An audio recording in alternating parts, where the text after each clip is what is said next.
नए जमाने की नई करेंसी है क्रिप्टो। बिटकॉइन, इथीरियम, लिंक और दूसरे कॉइन्स पर कैसे करें ट्रेड। क्रिप्टो की पढ़ाई और कमाई का एक ही ठिकाना। फाउंडर इंडिया और कॉइन डीसेस की खास पेशकश क्रिप्टो लाइव, देश का पहला लाइव ट्रेडिंग शो हर रोज दोपहर 12 बजे फाउंडर इंडिया पर।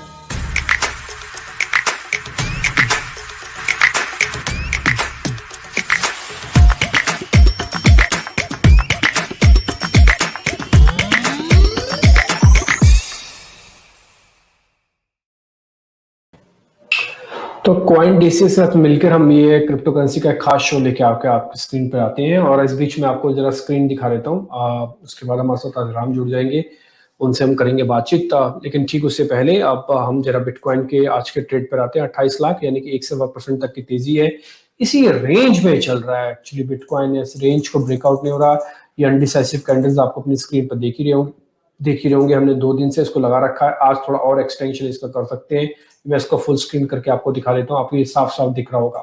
ये जो अनडिसाइसिव कैंडल्स है, ये पहला सपोर्ट नंबर 1 जो कि करीब 25,70,000 रुपए आसपास बनता है। दूसरा सपोर्ट जो कि 50 दिन की फिबोनाची है, ये 23,60,000 बनेगी। और 61% की फिबोनाची 21,71,000 बनेगी। 21,00,000 की प्रोबेबिलिटी हमको थोड़ी भी कम लगती है, बट 50% ऑफ फिबोनाची जो कि इस पूरे मोमेंटम के अंदर आया है 15 लाख से लेकर 32 लाख के बीच में, उसमें 50 तक की यानी कि S2 23,80,000 करीब 24 लाख तक के मोमेंटम हमको लगता है कि शायद हम मिल सकता है वापस। तो इसलिए थोड़ा सा ध्यान रखें। और मेरे को लगता है कि इसके अंदर आपको थोड़ा सा ट्रेड एक रुक के या फिर थोड़ा बेहतर तरीके से करना होगा। आज मेरे साथ एक और खास मेहमान भी जुड़े हैं, जतिन देवला। उनसे भी जरा करते हैं बातचीत। मनी मंत्रा, क्रिप्टो मनी मंत्रा के फाउंडर मेंबर है, और उनसे भी एक बार हम बातचीत करेंगे। जतिन, बहुत बहुत शुक्रिया। First of all thank you very much, आज आपने समय दिया। आपसे बात करके आज काफी अच्छा लगेगा। एंड बट बिफोर दैट कि हम एक बार जरा कॉइन डीसीएक्स के जरिए मैं आपको उनके प्लेटफॉर्म के जरिए एक बार आपको मैं बीटीसी का चार्ट दिखा रहा था। आप भी जरा देखिएगा, जरा आपकी रिकमेंडेशन भी चाहिए होगी हमको इस पे। हम टिपिकली कई दिनों से ट्रेड कर रहे थे, तो ये सारा मोमेंटम हमने देखा, अपनी आंखों के सामने देखा। बैक टू बैक एक अच्छा चैनल था, लेकिन कुछ अनडिसाइसिव कैंडल्स बन रही है। टिपिकली वॉल्यूम भी श्रिंक आउट हो गया। एक बड़ा मूव आता है जिस दिन आपको वॉल्यूम मिलता है, either on the sell side either on the back side. Otherwise ये वॉल्यूम भी आपका श्रिंक हो गया। आप ऑलमोस्ट अपनी स्क्रीन पर भी इस समय आप देख पा रहे हो वॉल्यूम श्रिंकनेस तो आपको क्लियर विजिबल हो रहा होगा। दूसरा, हमने अपनी लिस्ट में, अपने चार्ट में स्टॉक्स RSI डाला हुआ है, जो कि टिपिकली बताता है। उसमें आप देख रहे होंगे कि इस समय हम बिल्कुल जिसे कहते हैं ना ओवरसोल्ड कैटेगरी में है। यहाँ पे टर्न अराउंड मिलता है, या तो आपको यहाँ पे टर्न अराउंड मिलेगा जहाँ पे आपको ऑलमोस्ट हाई होते हैं, या पे आपको लो पे टर्न अराउंड मिलेगा। और ये टर्न अराउंड यानी कि ब्लू लाइन जब रेड लाइन को क्रॉस कर जाएगी, that means you will see कि आप कैंडल्स में प्राइस एक्शन देखेंगे। अभी ये विजिबल नहीं है। एक तो हमारा RSI सपोर्ट नहीं दे रहा, बट ऑन द एज है, कुछ ना कुछ होगा जरूर। दूसरा, वॉल्यूम, आप बहुत दिन तक एक बुल कॉइन को ड्राई वॉल्यूम के साथ नहीं चला सकते। आपको वॉल्यूम लाना ही होगा, आइदर सेल का लाओगे या बाय का लाओगे, but you should be play with the volume. बिना वॉल्यूम के, ड्राई वॉल्यूम के साथ कुछ नहीं कर सकते। सेकंड पॉइंट, तो ये एक ट्रिगर है, एक बॉम्ब है। थर्ड, फिबोनाची जो हमने लगाई हुई है 15 से 32 लाख के बीच में, उसमें हमको लगता है कि सेकंड सपोर्ट एरिया, जिसको हम सपोर्ट 2 कहते हैं, पहले भी विक से वहां तक आ चुका है। वो INR में BTC है, वो है 24 लाख, जहां तक एक बार आ चुका है। अभी भी 23,94,000 करीब 24 लाख की ही एक 50 डे एक्सपोनेंशियल, माफ कीजिए, फिबोनाची का लेवल लगा हुआ है। तो उम्मीद तो है कि 24 लाख तक का डिप आ जाएगा, अगर आना है डिप तो। अगर नहीं आना तो शायद हो सकता है जो इंडिसाइसिव कैंडल है यहीं से अपना रिवर्सल मोड ले ले, क्योंकि हम RSI में बिल्कुल ओवरसोल्ड कैटेगरी पे खड़े हुए हैं। वॉल्यूम थोड़ा भी आ गया ग्रीन बार का, तो फिर हम शायद बड़ा मूव देंगे, और ये बड़ा मूव कहीं भी हमको वापस से 30 लाख और फिर हमको 32 लाख तक भी लेके आ सकता है। जतिन, एक बार आपकी रिकमेंडेशन चाहिए। ऑलमोस्ट जितनी हमारी स्टडी थी हमने उस हिसाब से नोटिस किया, समझा, जाना। एक बार सर आपका व्यू। सर, इस समय पे जो यहाँ पे चार्ट बन रहा है, राइट, उस समय पे मैं यहाँ पर मेनली जो चार्ट को फोकस करना चाहूंगा वो 4 घंटे और 1 डे के चार्ट को फोकस करना चाहूंगा, राइट। 4 घंटे का जो चार्ट है वो क्लियर कट मेरे को यहाँ पर दिखा रहा है कि हम एक काम करें, हम आपके सामने इसको 4 आवरली चार्ट कर देते हैं, और राइट ये हमने अच्छा कि आपने हमको 4 आवरली भी कर दिया। सर हमने ना 4 आवरली और आवरली चार्ट पे भी ना एक स्क्वीजिंग ट्रेंडिंग ड्रॉ कर रखा था, आप जरा ये भी देख लीजिएगा, फिर शायद आप मेरे को थोड़ा और बेहतर तरीके से बता भी पाएंगे। ये राइट कुछ एक रेंज थी टिपिकली, जिसको हम साइडवेज कंसोलिडेशन कहते हैं, हमने पहले से मार्क राइट किया हुआ है कि कहीं भी आके 32 लाख का उसका टॉप एज है और 26 लाख उसका लोअर एज है। धीरे धीरे राइट क्या हुआ कि ये स्क्वीज होने लग रही है, आप देख रहे हो, ये हमने इसको हमने एक स्क्वीजिंग पैटर्न डाला है, इसको हम ट्रायंगल फॉर्मेशन कहते हैं, और ट्रायंगल का राइट ब्रेकआउट या ब्रेक डाउन होगा। ये हमने राइट अपवर्ड राइजिंग है, विक ये इसके डाउनवर्ड ट्रेंडिंग है। अब ये डिसाइसिव होने वाला है कुछ, तो आप अब बताइए आप क्या कहना चाह रहे थे इसमें। सर मैं आपको ये भी यहाँ पर ये बताने वाला था कि यहाँ पर हम देख रहे हैं कि क्लियर कट जो साइडवेज मूवमेंट जो चल रही है, और साइडवेज मूवमेंट जब तक इसके अंदर चलती रहेगी तब तक जो है यहाँ पर ऑल्ट कॉइन्स को शायद एक रूम मिलेगा ऊपर जाने का। लेकिन मैं यहाँ पर क्लियर कट ये कह सकता हूँ कि वन डे के चार्ट के ऊपर जो है वो थोड़ा सा जो है वो स्ट्रॉन्ग सपोर्ट पर है, तो इतनी जल्दी हम लोग नीचे नहीं देखते उसको जाते हुए। और दूसरी चीज यहाँ पर ये चीज दिखती है कि जो साइडवेज मूवमेंट जो 4 घंटे के चार्ट के ऊपर है, राइट, और अगर आप एक बड़ा ट्राइंगल अगर आप एक फॉर्म करेंगे जहां से मार्केट ये 42,000 से गिरना शुरू हुआ था, और नीचे जो मार्केट जो नीचे गया था मार्केट करीब करीब 42,000, मैं आपको एग्जैक्टली जो बता रहा हूँ वो यूएसडीटी में बता रहा हूँ, यूएसडीटी और ओके, यूएसडी पेयर अब में। एक काम करें, इसको चार्ट को यूएसडीटी में लगा दे, बीटीसी को दैट आईएनआर वुड में बी छोड़ दे। ग्रेट, अगर अगर ऐसा हो सकता है तो दैट वुड बी ग्रेट, क्योंकि आपकी मैंने एक स्क्रीन पर से ट्राइंगल जो है यूएसडीटी के वो अंदर बना लगा रखा दिया, है। ये 36,663 का भी भाव आ रहा है, 4% राइट ऊपर है। राइट बिल्कुल सही। तो अभी यहाँ पर अगर हम देखेंगे तो जो नीचे जो कुछ समय पहले जो 4 तारीख को जो एक विक आई थी नीचे की तरफ, करीब करीब 27,000 के आसपास, 27-28 हजार के आसपास का एक विक आया था, राइट। और उस विक से अगर मैं एक ट्रेंड लाइन अगर मैं ड्रॉ करता हूँ, जो कि पिछला लो हमारा 30,400 के आसपास था, तो वो एक ट्राइंगल फॉर्मेशन बनाता है, राइट। ऊपर से भी एक ट्रेंड लाइन और नीचे से भी एक ट्रेंड लाइन, तो एक वो ट्राइंगल फॉर्मेशन बनाता है। तो उसके हिसाब से जो है हमको ऊपर की तरफ जो रेंज जो दिख रही है मेरे को यहाँ पे, वो दिख रही है 38 से लेकर मैक्सिमम 39 के बीच में मेरे को एक वो रेंज दिखती है, राइट। इससे ज्यादा का मेरे को भी फिलहाल के लिए नहीं दिखता है। और अगर इनकेस इस ट्राइंगल को ऊपर की तरफ ब्रेक कर कर जाता है तो फिर हम एक नए हाईज आते हुए देख सकते हैं। लेकिन इसके लिए बहुत ज्यादा इंपॉर्टेंट होगा कि सबसे पहले 38,000 के ऊपर कैंडल क्लोजर करना, 38 और 38,300 के ऊपर कैंडल क्लोजर करना डेली कैंडल को। अगर हम उसके ऊपर अगर हम कैंडल अगर क्लोजर अगर करेंगे तो फिर हम उसके बाद सोच सकते हैं कि यस एक नए हाई के लिए तैयार है। उसके बावजूद भी मेरे को जो लगता है कि जैसे हर साल का एक पैटर्न है कि मार्केट जो है वो जनवरी में थोड़ा सा ऊपर रहता है, जनवरी तक ऊपर रहता है, और उसके बाद फरवरी फर्स्ट सेकंड वीक के बाद जो है हमको एक गिरावट देखने को मिलती है शुरुआत, राइट। और जनवरी फर्स्ट सेकंड वीक के बाद जो एक गिरावट देखने को हर साल जो मिलती है, वो शायद इस साल भी हमको देखने को मिले, क्योंकि हम लोग बहुत ज्यादा हाइस पे जो है वो ट्रेड कर रहे हैं ऑलरेडी। और एक और जो रीजन है मेरे पास इस चीज के लिए कि फरवरी फर्स्ट सेकंड वीक के बाद जो है वो गिरावट देखने का, वो ये है कि इथेरियम जो लिस्ट होने वाला है सीएमई के ऊपर, राइट, वो सीएमई के ऊपर लिस्ट होगा 8 फरवरी को। और इस समय पे हम इथेरियम में बहुत तगड़ा जो मोमेंटम है वो ऊपर की तरफ जो वो देख रहे हैं। तो अगर हम इथेरियम के ऊपर अगर हम तगड़ा मोमेंटम अगर ऊपर देख रहे हैं, तो वहां से मार्केट जो वो करेक्शन देखने को मिलेगा जब वो सीएमई के ऊपर जो वो लिस्ट होगा, तो वहां पर बिटकॉइन और हमको जो है इथेरियम वो भी नीचे आते हुए देखने को मिल सकते हैं फर्स्ट वीक ऑफ फरवरी और सेकेंड वीक ऑफ फरवरी के बाद, राइट। तो ये मेरी कुछ एक्सपेक्टेशन है यहाँ पर। और फिलहाल के लिए मैं यहाँ पर अगर मैं बोलूँ तो मैं ऑल्ट कॉइन्स पे बुलिश हूँ। मैं बिटकॉइन के ऊपर एक न्यूट्रल अभी रखूंगा जब तक कि 38,000 के मार्क के ऊपर डेली कैंडल 38,000 या फिर 38,200 के ऊपर जब तक वो एक डेली कैंडल क्लोजर नहीं करता है, तब तक एटलीस्ट।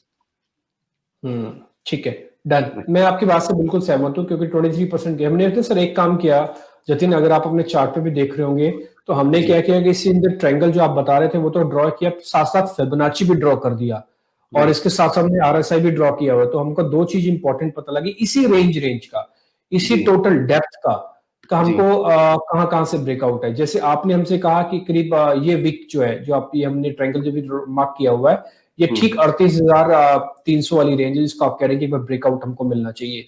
ये हमारे 23% की फिबोनाची की रिट्रेसमेंट को भी कंप्लीट कर देता है।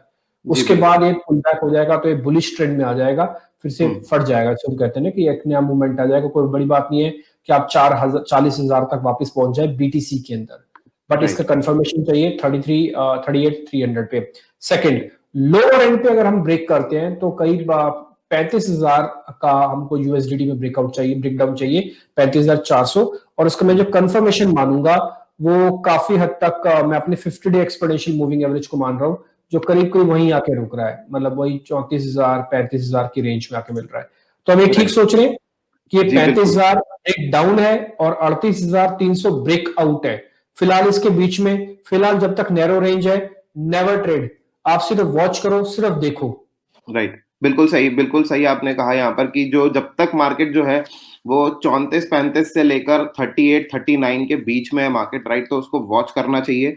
और जब अगर ये ऊपर के हाईस को ब्रेक कर कर अगर ये ऊपर जाता है 38,300 जैसे आपने बताया, उसके ऊपर अगर डेली कैंडल अगर क्लोजर अगर मिलता है हमको, तो हम उस कंडीशन में जो है वो बुलिश जो है वो हो सकते हैं बिटकॉइन के ऊपर। लेकिन उससे पहले बुलिश होना, क्योंकि ये एक ट्रायंगल पैटर्न है, तो ट्रायंगल पैटर्न के अंदर ही अगर वो ट्रेड अगर होता रहा तो उस कंडीशन में जो है वो कंसोलिडेट होता रहेगा, और जब तक वो कंसोलिडेट होगा तब तक जो बिटकॉइन है वो बिटकॉइन वहां पे जो है कंसोलिडेशन के साथ साथ दूसरी क्रिप्टो करेंसीज को, जितने भी और जो ऑल्ट कॉइन्स है उसको मौका देगा, इंक्लूडिंग इथेरियम और बाकी ऑल्ट कॉइन्स को वो मौका देगा ऊपर आने का, जो कि मेरे को यहाँ पे लगता है। बस मेरे को एक ही प्रॉब्लम लगे इस पूरे के अंदर, एक तो ये थोड़ा जो साइडवेज कंसोलिडेशन इन ट्रायंगल वाला है थोड़ा एक्सटेंडेड है। टिपिकली इस तरह की हॉट पॉइंट को आप इतनी देर तक ऐसे नहीं रख सकते, पहला पॉइंट। दूसरा, मेरे को एक लग रहा है कि जो स्टॉक आरएसआई है ये अभी भी मेरे उतने कंफर्ट जोन पे नहीं है, क्योंकि जो ब्रेकआउट मिलना है उसको मेरा, मैं फिर से ओवरबॉट हो रहा हूँ, क्योंकि मैंने इसको जैसे ही 4 आवरली चार्ट किया तो मेरी जो पोजीशन है उसमें थोड़ी सी दिक्कत आने लग गई है कि मैं लेस वॉल्यूम के साथ ओवरबॉट हो रहा हूँ। ये ओवरबॉट करीब करीब 80 के ऊपर आके हो जाएगी, अभी हम उसके आसपास ही चल रहे हैं। तो let it be, wait for some time, ये कुछ ना कुछ करेगा जरूर। एंड बहुत द प्रोबेबिलिटी है, मतलब क्योंकि कैंडल इंडिसाइसिव है, छोटी छोटी कैंडल है, जो कैंडल स्टिक पैटर्न जानते हैं उनको शायद अच्छी तरह से पता होगा कि छोटी छोटी कैंडल्स के अंदर इंडिसाइसिवनेस आपको दिखती है, बड़ी कैंडल्स के अंदर इंस्टीट्यूशंस का प्ले दिखता है। तो दोनों चीजें थोड़ा एब्सेंट है, और मेरे को लग रहा है कि just wait and watch for BTC. BTC के अंदर अभी हमको वेट एंड वॉच करना चाहिए, और कोई भी जल्दबाजी का फैसला भी नहीं लेना चाहिए। बिल्कुल सही, यही करेगा फिर कोई भी जो ट्रेड है वो इस समय पे कोई भी ट्रेड बीटीसी के पेयर में, बीटीसी यूएसडीटी के पेयर में या आईएनआर के पेयर में जो वो सजेस्टेड नहीं है। कुछ समय बाद जब हमको एक, अगर मार्केट अगर ऊपर ब्रेक करता है तो उसके बाद रीटेस्टिंग पे हम लोग जरूर उसको बाय कर सकते हैं, लेकिन सबसे पहले जो है वो एक ब्रेकआउट देखना बहुत ज्यादा जरूरी है, उसके बाद ही कुछ डिसीजन जो वो लिया जा सकता है।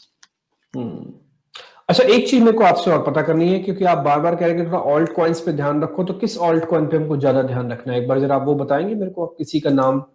सर इस समय पे सबसे पहले जो मेरे का जो फेवरेट है वो है इथेरियम, राइट। इथेरियम में जो इथेरियम बीटीसी का जो पेयर है वो इस समय पर एक ब्रेकआउट हमको मिला है आज सुबह, जो कि 0.035 के ऊपर जो है वो ट्रेड कर रहा है ऑलरेडी, और एक काफी बुलिश ट्रेड जो है ब्रेकआउट हमको यहाँ पे मिला है आज। और इसको मैं डेफिनेटली जो है वो अपने चार्ट्स के ऊपर मैंने रखा हुआ है कि यहाँ पे इस पेयर को मैं क्लोजली जो है वो वॉच कर रहा हूँ, और इस पे मैं काफी ज्यादा बुलिश हूँ इस समय पे। और अगर मेरे को ये यहाँ से, अगर मैं बोलूँ कि ये 0.04 के भी ऊपर अगर ये निकल जाता है, राइट, तो उसके बाद जो है ये काफी ज्यादा और ज्यादा बुलिश हो जाएगा। यहाँ पर ये जो, हाँ राइट, आपने जो भी मार्क किया अपने चार्ट के ऊपर ये कंसोलिडेशन, ये एक तरीके से कंसोलिडेशन भी था, और ये साथ के साथ एक बुल फ्लैग भी था जिसको मैं बहुत समय से जो है वो नोटिस कर रहा था। तो यहाँ पर अभी इस बुल फ्लैग को जो है वो ऊपर की तरफ इसने ब्रेक किया है, और ऊपर की तरफ ब्रेक करना है काफी ज्यादा पॉजिटिव है इसके लिए, और ये काफी ज्यादा जो है ये ऊपर की तरफ जो है वो ऊपर अभी और निकल सकता है। जहां तक मुझे लगता है कि इसके लिए जो इम्पोर्टेंट है वो है कि 0.0441 के ऊपर जो है वो ऊपर ब्रेक करना, अगर इसके उसके ऊपर भी अगर ये ब्रेक करता है तो डेफिनेटली हमको और अच्छा बुलिश मोमेंटम इस पेयर के अंदर आता हुआ दिख सकता है, अगर बिटकॉइन अगर स्टेबल रहता है तो।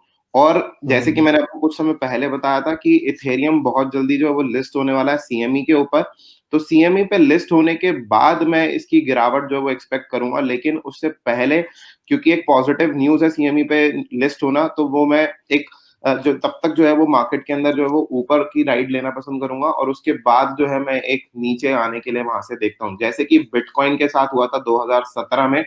2017 में जब सीएमए पे लिस्ट होना था बिटकॉइन, उससे पहले 2 दिन पहले तक जो है बिटकॉइन बहुत ज्यादा बुलिश था, ऑल टाइम हाई बनाया था 2017 में, 17 दिसंबर 2017 को। वैसे ही यहाँ पर मैं अभी इथेरियम के ऊपर भी हूँ कि बुलिश, कि जब तक ये सीएमई के ऊपर लिस्ट नहीं होता है तब तक ये जो है बुलिश है, और सीएमई पे लिस्ट होने के बाद जो है वो वहां से एक गिरावट जो है वो देखने को मिल सकती है। ठीक है। हालांकि जतिन हम इसको इथेरियम को बीटीसी के पेयर में नहीं देखते, टिपिकली हमने जितनी बार भी देखा या तो हम यूएसडीटी के पेयर में देखते रहे या फिर आईएनआर के अंदर चेक किया ड्यू टू इंडियन क्लाइंट्स की वजह से।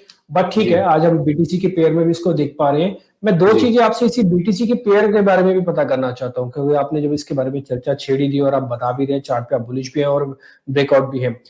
आप इसको एक साइडवेज और एक वीक कंटेंडर कब मानेंगे? पहले मैं साइडवेज की डेफिनेशन पूछता हूँ कि आप 0.33 यानी कि 33 संतोषी जैसे आ जाएगा तो ये वीक हो जाएगा, पहला पॉइंट इसके नीचे आने पर। दूसरा, सॉरी, ये साइडवेज हो जाएगा। और वीक कब होगा? वीक होने के लिए आपको क्या 26 संतोषी चाहिए, 26?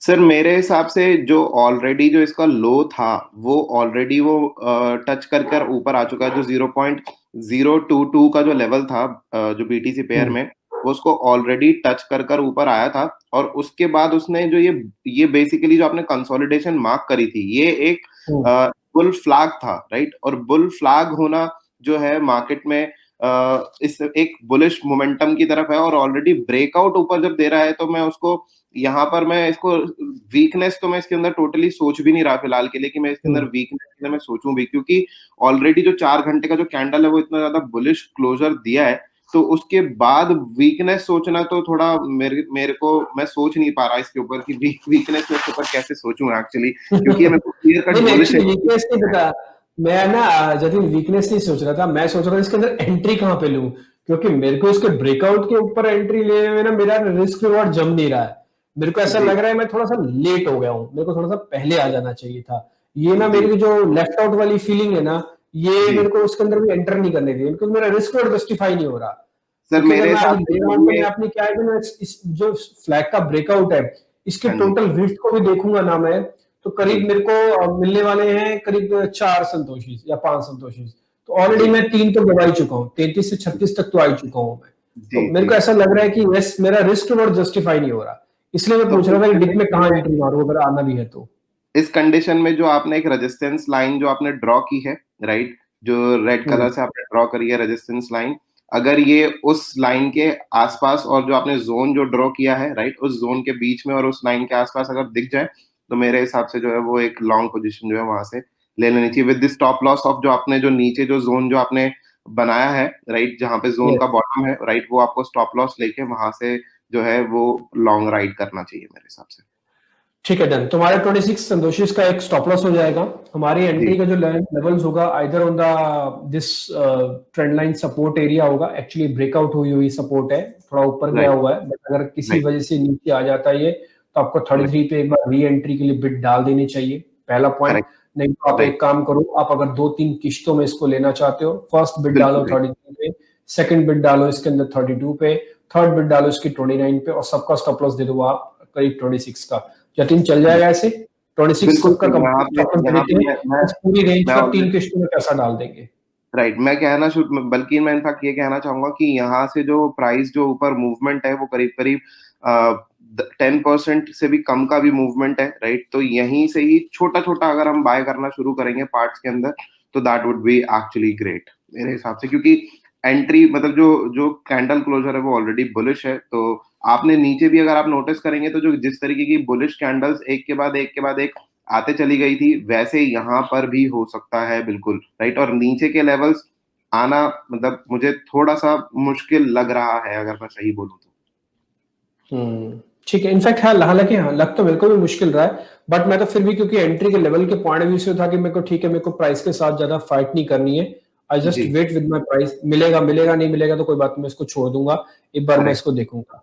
ठीक है। राइट। इसके अलावा जो मेरे पास जो एक बहुत अच्छा कॉइन यहाँ पर जो मेरे को दिखता है और वो बहुत समय से जो है वो शांत बैठा है कॉइन, राइट, उसका नाम है वाईफाई 2, मतलब कि YFII USDT का पेयर, राइट। वो इस समय पे मेरे को दिखता है 2200 के आसपास के लेवल्स पे ट्रेड कर रहा है, 2195 पे, जो कि डॉलर में ट्रेड कर रहा है। और इसने एक ट्राइंगल जो है वो ब्रेकआउट दिया था, राइट। अगर आप देखेंगे चार्ट के ऊपर तो डेली चार्ट के ऊपर भी आपको ट्राइंगल वो दिख जाएगा। उसकी चार्ट को ब्रेकआउट करने के जहां पे ट्राइंगल ब्रेकआउट करने के बाद उसने रीटेस्टिंग कंप्लीट करी।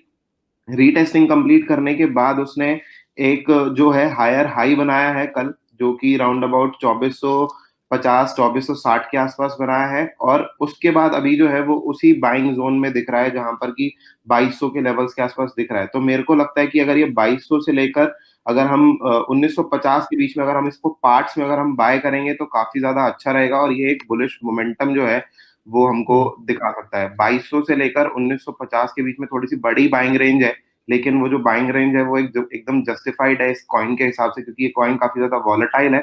तो ये नीचे की तरफ जो है वो अगर 2200 से लेकर अगर नीचे तक अगर हमको मिलता है 1950 तक, तो इसकी कंप्लीटली बाइंग जो है वो होगी। और इसका जो स्टॉप लॉस सजेस्टेड है वो 1780 का स्टॉप लॉस सजेस्टेड है। मैं इतना बड़ा स्टॉप लॉस इसीलिए दे रहा हूँ इसके अंदर क्योंकि ये काफी ज्यादा वॉलेटाइल कॉइन है, तो वॉलेटाइल कॉइन होने की वजह से इसका जो स्टॉप लॉस है वो भी थोड़ा सा जो है वो डीप ही रहेगा। नहीं, मैं एग्री कर रहा हूँ आपके इस पॉइंट के साथ, क्योंकि मेरे को वो चीज नोटिस हो रही है।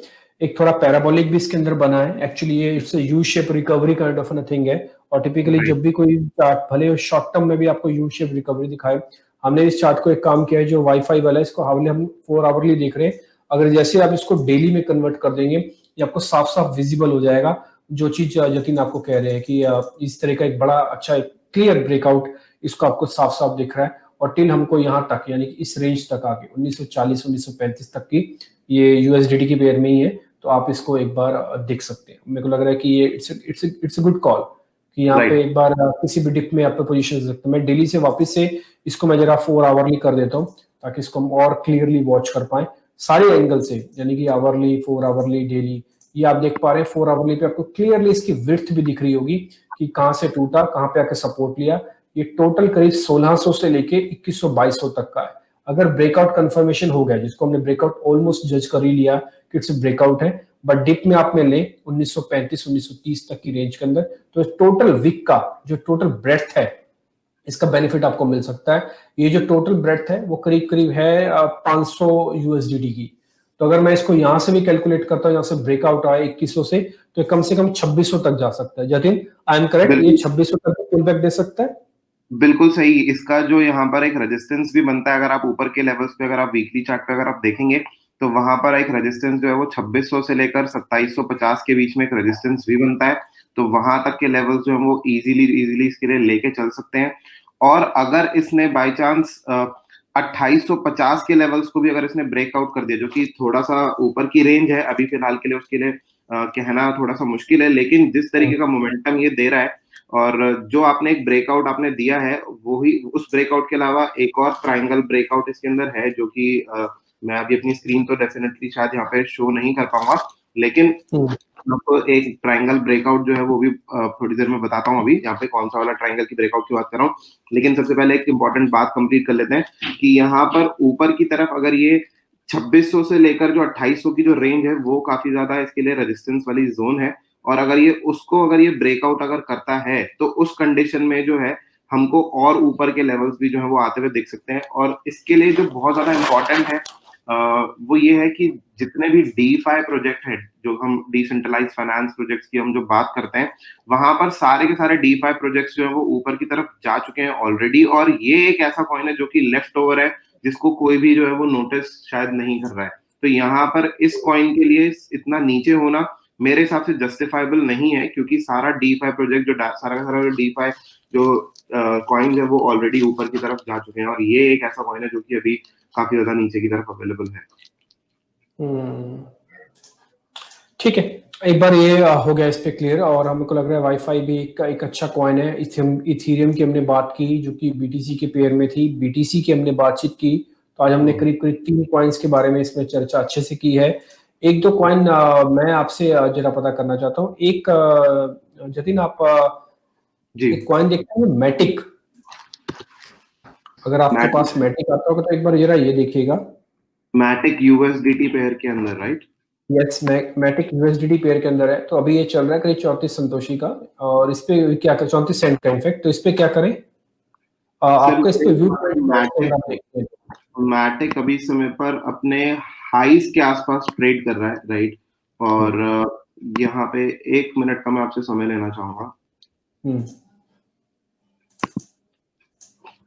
एक्चुअली ये इन्वेस्टमेंट की कॉल है और हम राइट इसमें थोड़ा पहले ही एंटर हो गए थे 20 सेंट के आसपास, अभी करीब 34 सेंट है। बस हमको ये पता करना है कि अपने नए हाई 45 सेंट के आसपास से पहुंचेगा या फिर यहीं पे प्रॉफिट बुक कर ले, क्योंकि यहाँ पे आके कहीं डबल टॉप ना बना दे। सर, अगर मैं मैटिक की अगर मैं बात करूं तो मैटिक काफी समय से जो है वो इसी रेंज के अंदर ही रहा है, राइट। और अगर मैं 4 घंटे की बात करूं तो ये वापस मेरे को कुछ समय तक कंसोलिडेशन में जाता हुआ दिख रहा है।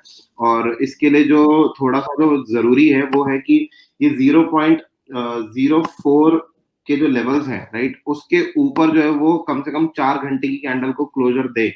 और जब तक ये 0.04 के ऊपर 4 घंटे की कैंडल को क्लोजर नहीं देता है, तब तक मैं ये समझता हूँ कि हो सकता है कि इसी रेंज के आसपास ही, जहां पर अभी ये ट्रेड करा 0.034 के आसपास, ये इसी रेंज के आसपास ही थोड़ा बहुत ऊपर नीचे की तरफ जो है वो कंसोलिडेट कर सकता है। अदरवाइज मैं इसके ऊपर क्लियरली जो है बुलिश नहीं हूँ इस समय पे, क्योंकि ये इसके लिए जरूरी है कि 4 घंटे का जो कैंडल है वो 0.04 के ऊपर क्लोजर दे, तब मैं इसके ऊपर जो है वो बुलिश जो है वो कॉल ले सकता हूँ। और यहाँ पर ये जो मैं आपको जो टोटल जो एनालिसिस बता रहा हूँ, ये 4 घंटे के चार्ट के ऊपर दिख रही है, तो 4 घंटे के चार्ट के ऊपर ही इसका एनालिसिस जो है परफेक्टली बैठता है। क्योंकि अदरवाइज अगर मैं डेली चार्ट को अगर मैं देखूंगा तो डेली चार्ट पे ऑलरेडी ऊपर की तरफ विक्स बन रही है, और तो उसको वो जो है वो रोक रहा है, ऊपर से सेलिंग प्रेशर जो है वो बन रहा है धीरे धीरे करके। तो वही है इम्पोर्टेंट कि 0.04 के ऊपर 4 घंटे का चार्ट और 0.04 के ऊपर डेली चार्ट अगर क्लोजर अगर मिलता है हमको, तो हम फिर थोड़ा सा जो है वो इसके ऊपर बुलिश जो है वो हो सकता है। लेकिन क्लोजर बहुत ज्यादा इंपॉर्टेंट है उन लेवल्स के ऊपर, 0.04 के लेवल्स के ऊपर। ठीक है, बस इतने एक आखिरी सवाल आपसे होगा। और एक हमारी लिस्ट में ना रिपल भी था। रिपल के अंदर राइट। आपको पता है कि बहुत जोर से गिरावट आई थी, उनका कुछ कॉर्पोरेट गवर्नेंस का एक इश्यू रेज हो गया था। तो हमने जी इसको INR पे ही देखते हैं। आज ये 11% ऊपर है रिपल। क्या जी। ये बेस बना चुका है अपनी गिरावट का, वापस से मोमेंटम दिखा के कहीं 40-45 की तरफ जा सकता है इन एनी हाउ?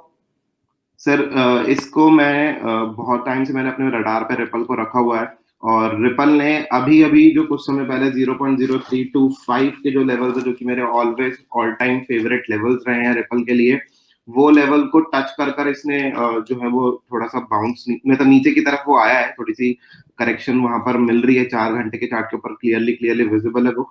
और यहाँ पर मेरे लिए जो क्लियर कट जो इम्पोर्टेंट है वो है कि 0.33 के ऊपर जो है वो डेली कैंडल क्लोजर मिलना चाहिए। जब तक ये उसके ऊपर ये डेली कैंडल क्लोजर नहीं करेगा, तब तक मैं इसके ऊपर क्लियरली बुलिश नहीं हूँ।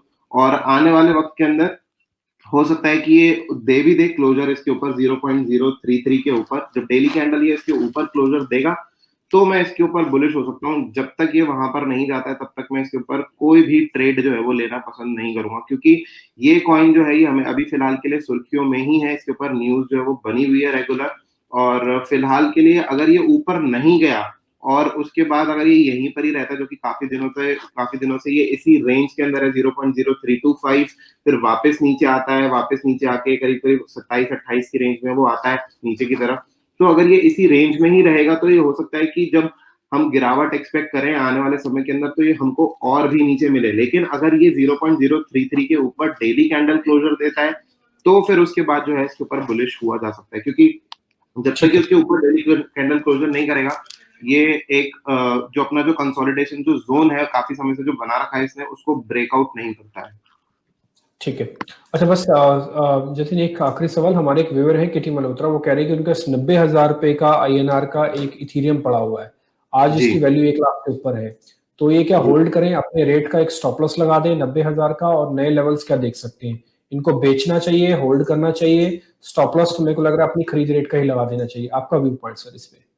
सर, मेरे हिसाब से यहाँ पर जो है इथेरियम जो है यहाँ पर एक बुलिश ब्रेकआउट दे रहा है, राइट। 1330 के डॉलर वैल्यू में अगर हम सिंपल सिंपल अगर हम मल्टीप्लाई कर लेंगे INR से, अगर हम 76-77 के आसपास जो कि USDT वैल्यू रहती है लगभग लगभग, तो उसके हिसाब से मल्टीप्लाई कर कर आप क्लियरली कैलकुलेट कर सकते हैं। फिलहाल के लिए 1330 पे ट्रेड कर रहा है ये USDT में। और उसके अभी जब तक ये ऊपर जो ब्रेकआउट है वो ऊपर की तरफ ही मिला है, तो इसके लिए सिर्फ और सिर्फ आप लेवल्स को वॉच कीजिए कि अगर ये 1350 के भी ऊपर अगर चला जाए तो क्लियर कट इसको होल्ड करना है। और इथेरियम एक ऐसा कॉइन है जो कि काफी डिमांडिंग चीज है, और इस समय पर जो सप्लाई है वो धीरे धीरे करके एक्सचेंजेस से भी जो हम रेगुलरली वॉच कर रहे हैं वो कम होते जा रही है, और जो अपने पर्सनल वॉलेट्स में विड्रॉ हो रहा है काफी ज्यादा इथेरियम। तो इस समय पर जो मार्केट में जो डिमांड है वो क्लियर कट दिखाई दे रही है इथेरियम की, और यहाँ पर मैं बेचने की सलाह बिल्कुल भी नहीं देता इथेरियम को। इनफैक्ट मैं ये कहता हूँ कि शायद ये लेवल्स आने वाले वक्त के अंदर शायद हमको देखने को भी ना मिले, जो अभी हमको लेवल्स देखने को मिल रहे हैं 1300-1350 के लेवल्स। ये एक हिस्ट्री हो जाएगी सिर्फ और सिर्फ कि शायद उस समय पर इथेरियम इस लेवल पर हुआ करता था, और यहाँ से अगर ये ऊपर की तरफ गया तो इथेरियम यहाँ पर आने वाले वक्त में यहाँ से नहीं, इन लेवल्स पे नहीं मिलेगा। और शायद जितनी ग्रोथ बिटकॉइन में देखने को मिली है उससे भी ज्यादा बड़ी ग्रोथ हमको इथेरियम में देखने को मिलेगी, क्योंकि आने वाले वक्त में दिस इज द फ्यूचर जो कि लोग जो है जिसको देखना पसंद करेंगे, क्योंकि यूज केसेस बहुत ज्यादा है इथेरियम के। तो यहाँ पर मैं बिल्कुल भी बेचने की सलाह नहीं देता हूँ इथेरियम को। ठीक है, तो फिर एक अपने रेट का या तो आप स्टॉप लॉस रख लो, अगर आप थोड़ा बहुत मैनेज कर सकते हो तो इसको होल्ड करके रखो। और मेरे को लग रहा है कि इथेरियम के अंदर एक अच्छा मोमेंटम आएगा। बीटीसी पेयर के अंदर अच्छा चल ही रहा है, आईएनआर पेयर के अंदर 1 लाख के ऊपर है, शॉर्ट ट्रैपिंग होगी, और यूएसडीटी पेयर के अंदर भी इसके अंदर $1350 तक का मोमेंटम मिल सकता है। इन बोथ द केसेस तीनों ही पेयर्स के अंदर ये ठीक लग रहा है। इथेरियम और ब्लॉकचेन का और साथ में इसकी लिस्टिंग वाला गेन तो खैर वो इवेंट है ही है, तो उसका बेनिफिट इसको मिलेगा। जतिन बहुत बहुत शुक्रिया, थैंक यू वेरी मच आज कार्यक्रम में जुड़ने के लिए। बहुत अच्छा लगा आपसे बातचीत करके, और उम्मीद करते हैं कि आगे चल के आपसे जल्दी मुलाकात होगी और कुछ अच्छे ट्रेड्स हम आपके साथ फिर से क्रिप्टोस में ढूंढेंगे। बहुत शुक्रिया sir, thank you very much. Thank you. फिलहाल इस कार्यक्रम को भी यही रोकते हैं। 10 से 12 हमने इक्विटीज किया और आधे घंटे का क्रिप्टो करेंसीज। कल आपसे फिर मुलाकात होगी। नमस्कार।